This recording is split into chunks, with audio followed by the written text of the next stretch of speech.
আমাদের cooking channel ঘরোয়াতে আপনাকে স্বাগতম। স্বাদের দিক থেকে যে কোনো মাছের তুলনায় যে ইলিশ অতুলনীয় সেটা নিয়ে একজন বাঙালিরও দ্বিমত পোষণ করার কথা না। আজকে আমরা সহজ একটা পদ্ধতি ফলো করে মাত্র হাফ ডজন উপকরণ দিয়ে ইলিশ রেঁধে দেখাবো।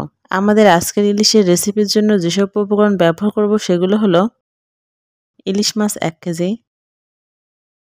সরিষার তেল হাফ কাপ, পেঁয়াজ কুচি হাফ কাপ, লবণ 1 টেবিল চামচ, হলুদ গুঁড়া 1 চা চামচ, কাঁচামরিচ 8 থেকে 9টা। প্রথমে চুলা মাঝারি আঁচে জ্বালিয়ে একটা প্যানে সরিষার তেল ঢেলে দিব।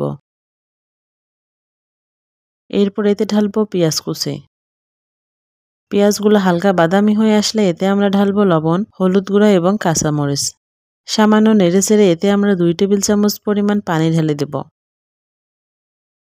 মিনিট খানেক কষিয়ে আবারও 1/4 কাপ পানি ঢেলে দেব। এবার মিনিট 3 কষিয়ে এতে আগে থেকে পরিষ্কার করে রাখা ইলিশ মাছের টুকরোগুলো ঢেলে দিব।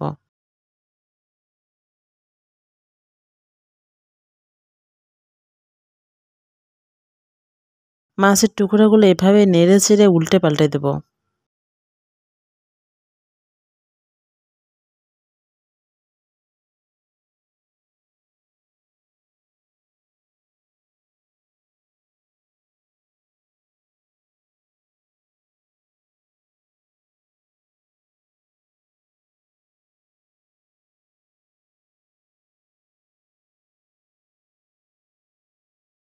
মিনিট খানেক পর 1 কাপ পানি ঢেলে সামান্য নাড়িয়ে প্যানটা ঢাকনা দিয়ে ঢেকে দেব।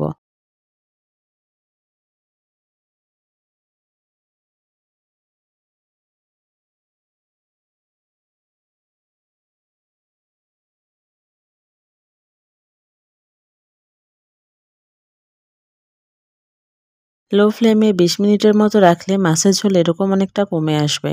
আর তাতেই বুঝবো আমাদের ইলিশ মাছ পরিবেশনের জন্য রেডি।